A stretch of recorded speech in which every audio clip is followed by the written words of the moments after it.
अतिवृष्टीमुळे कर्जत तालुक्यातील 80 वर्ष जुन्या पुलाला भगदाड पडलंय। कळंब पोर्शी या नदी पुलावरून वाहतूक धोकादायक सुरू आहे।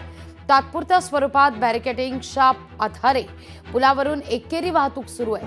अवजड वाहनाच्या भारामुळे पुलाचा एक भाग कधीही कोसळू शकतो, त्यामुळे वाहतूक पूर्णपणे बंद ठेवण्याची ग्रामस्थांची मागणी आहे।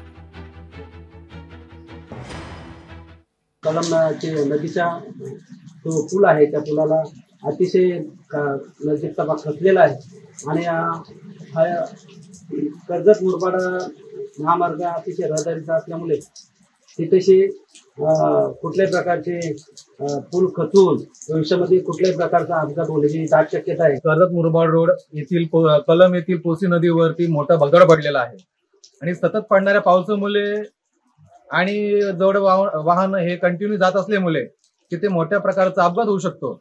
याकडे प्रशासनाने तात्काळ उपाययोजना करून त्याच्यावरती लक्ष देऊन ते काम पूर्ण करावं अशी आमची ग्रामस्थ म्हणून त्यांना विनंती आहे।